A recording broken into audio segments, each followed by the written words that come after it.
Good morning. It's Saturday the 8th of April 2023 and it sounds like they're coming to get me from somewhere. Anyway, I'm starting the second part of the Sheffield Round Walk.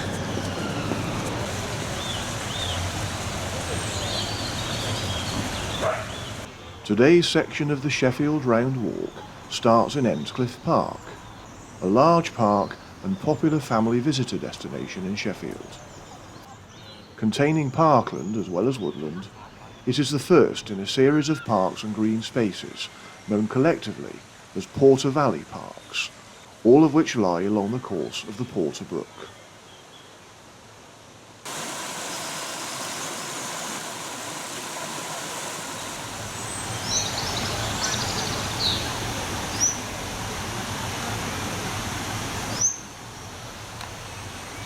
Well, this is a very pleasant start to today's walk.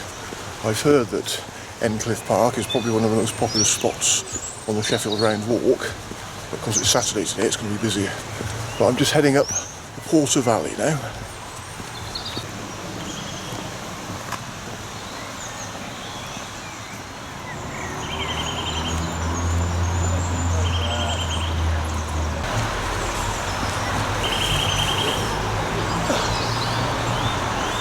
Perfect seat, great seat for you to sit down on and not have to take your rucksack off. I actually shaped it so you can fit your rucksack in.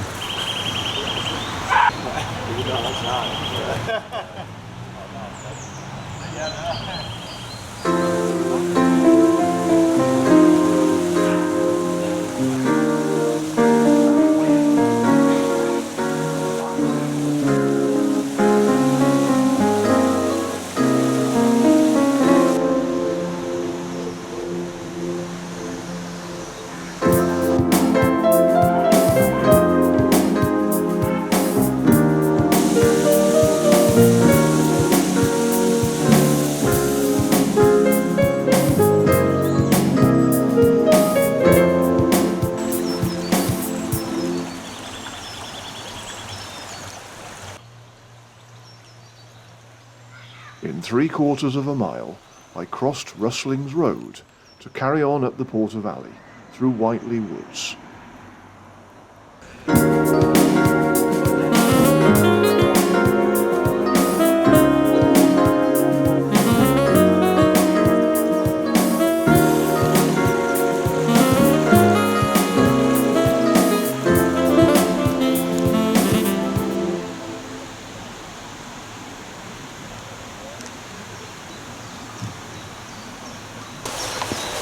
This is just absolutely lovely.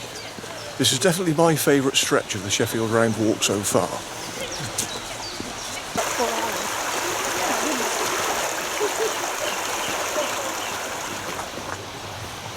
Oh, do you want to have a look at some of the people? Shepherd Wheel. Imagine a time 200 years ago. This peaceful place was a hive of activity.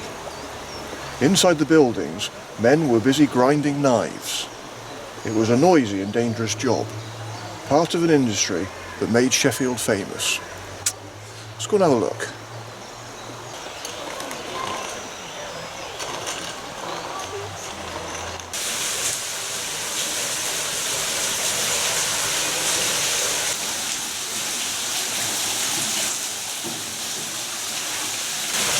How impressive is that? That is absolutely wonderful.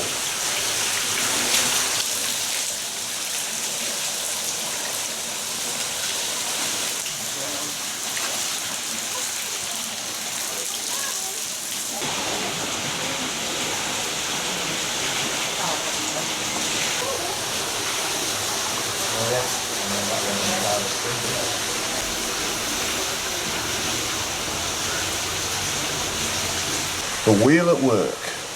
Long before Sheffield became known worldwide as Steel City, skilled craftsmen at Shepherd Wheel relied on water power to drive their equipment. The wheel provided the power to turn up to 20 grindstones. Small edge tools such as blades for table and domestic knives, pen and pocket knives were worked by the grinders.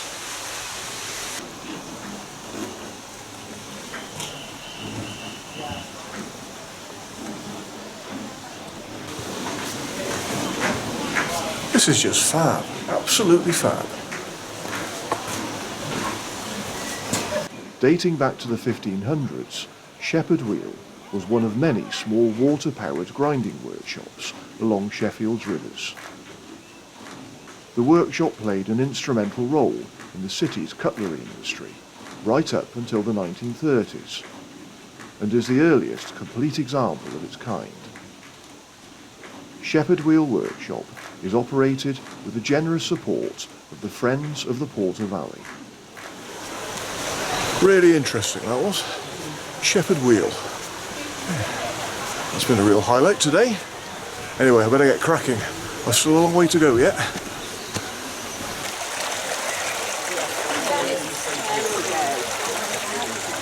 Crossing Highcliffe Road, the Sheffield Round Walk continued up the Porter Valley.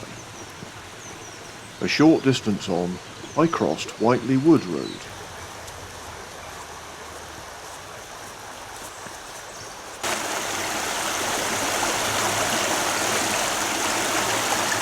Well, you are now watching my 200th film. Yay! What a milestone.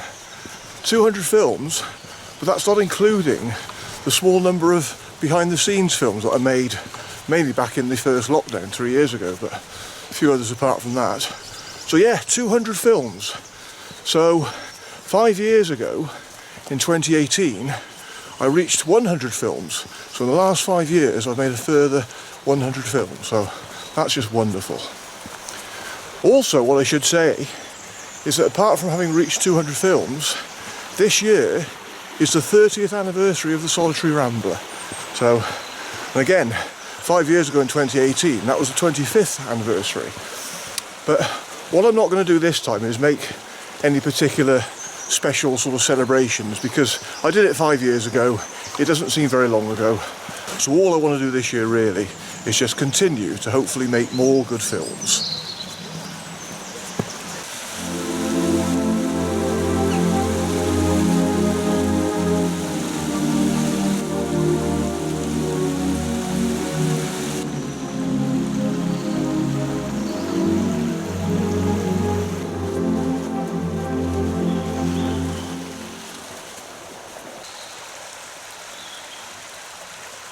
Reaching Ivy Cottage Lane, the walk led me to Forge Dam.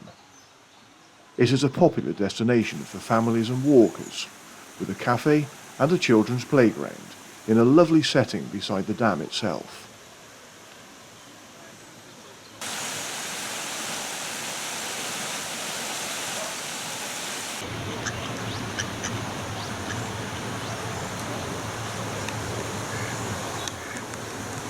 I'm at Forge Dam now then. This is another popular place, clearly. Lots of people here and a nice cafe there. Yeah. Nice bit of water as well.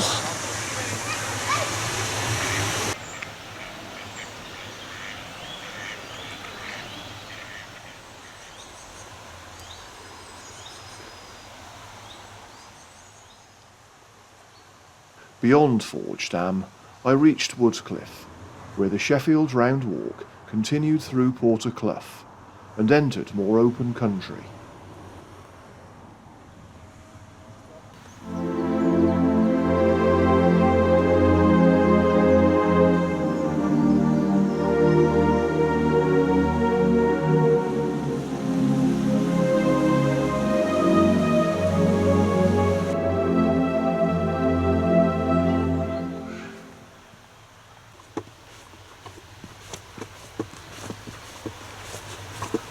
Ooh, a very wide squeeze style.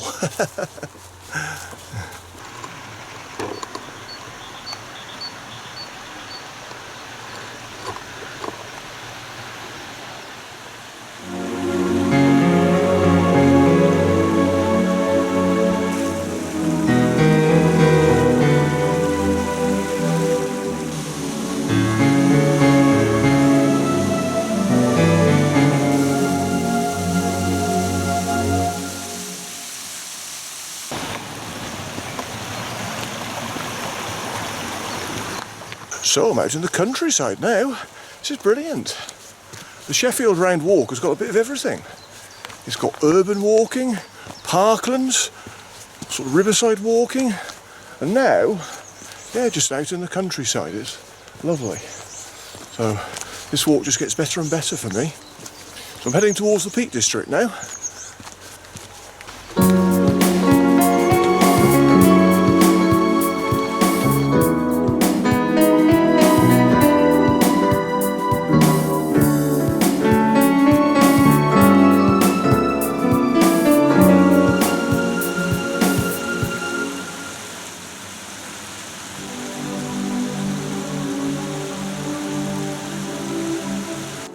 I walked onwards up the delightful valley for a further half a mile or so, before I eventually reached the top, emerging onto Fulwood Lane.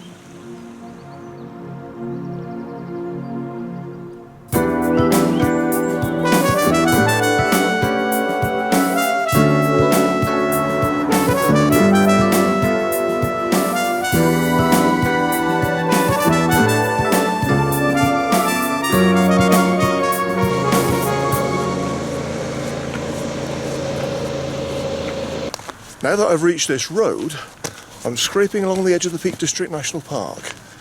The National Park boundary, according to the map, sort of follows that wall the other side of the road. But we're not going into the National Park today. I'm just going to follow this road for a bit further. I'll stop to have my lunch fairly soon.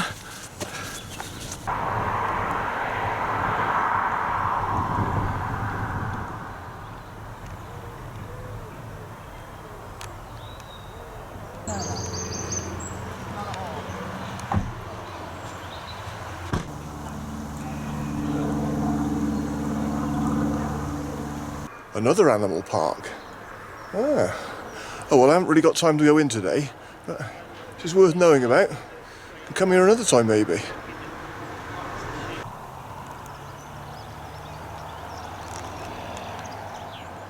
Fulwood Lane soon led me into the village of Ringinglow, on the edge of the Peak District National Park.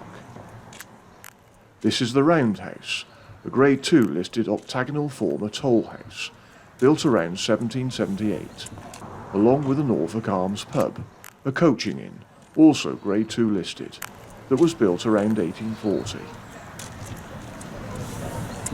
Now that I'm at Ringinglow, I'm about halfway through the walk, so this is a perfect time to stop for lunch.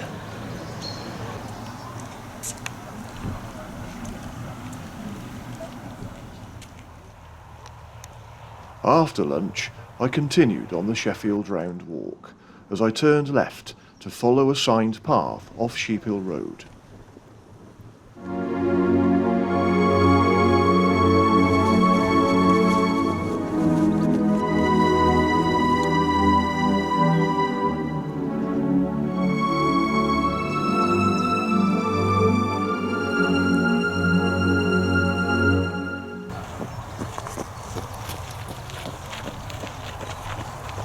I'm walking away from the Peak National Park boundary now, and I'm now walking through the Limb Valley.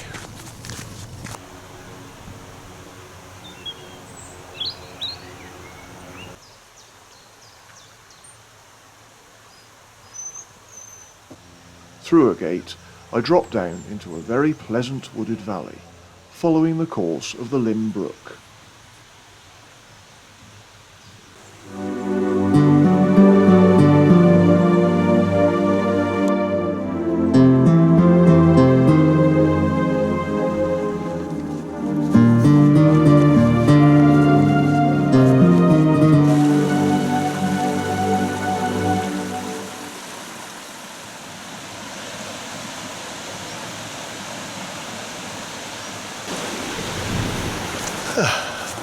Lovely.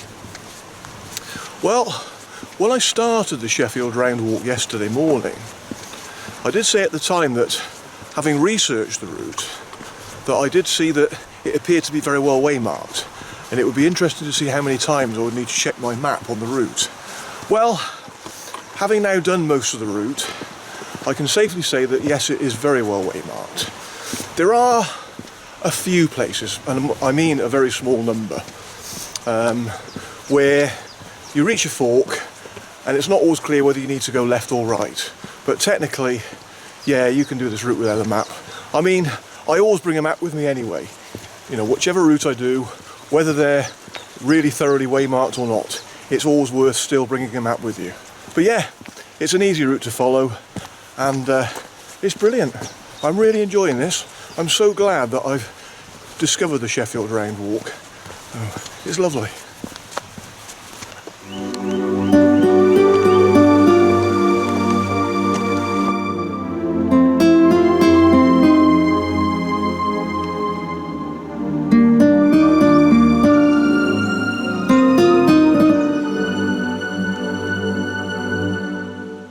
Having followed the wooded valley for about a mile, I reached the wonderful Whirlow Brook Hall. Set in the picturesque and beautiful 39 acres of Whirlow Brook Park, the manor house sits high on its elevated terrace with spectacular views of the gardens, and is now a venue for weddings, conferences and events.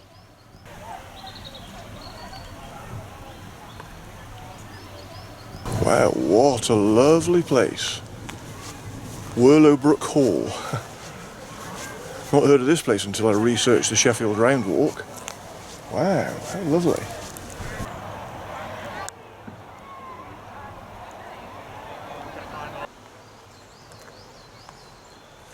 I followed the entrance drive out of the park, which emerged onto the busy A625.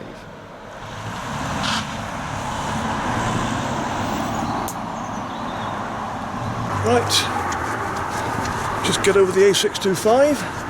I'll do the last leg of the walk now.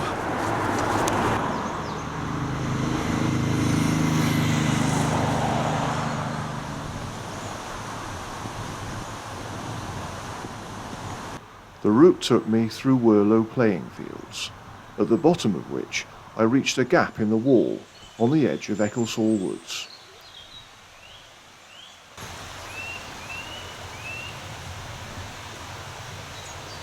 Welcome to Ecclesall Woods. In this extensive habitation, nature dwells in her loveliest garb. Here is to be found the antidote to the poison of town life.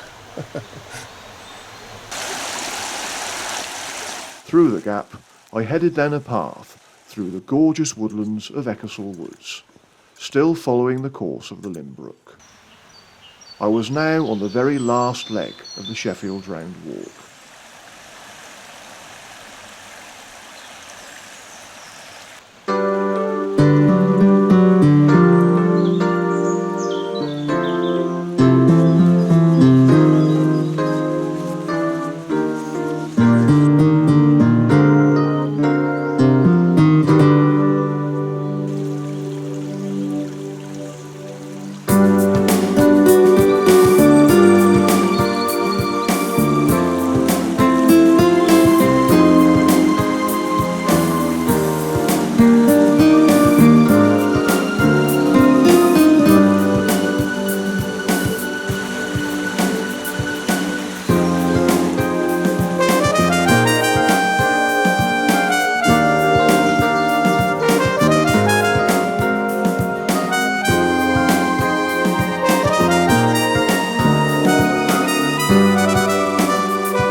That's a miniature railway over there. Just checked online and they only seem to be open on Sundays, so yeah, bet that's fun. Always used to like miniature railways.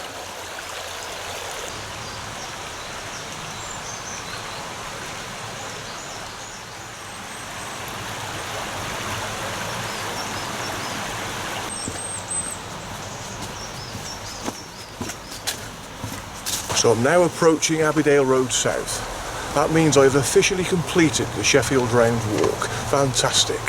A beautiful walk. As I said earlier, it's got a bit of everything really. It's got urban walking, parks, walks beside streams, and even a bit of countryside, so a bit of everything, as I say. That's it then. So I've completed it. Just got a short walk back to my car, and then it's about a half-hour drive home. Lovely. What a fantastic couple of days.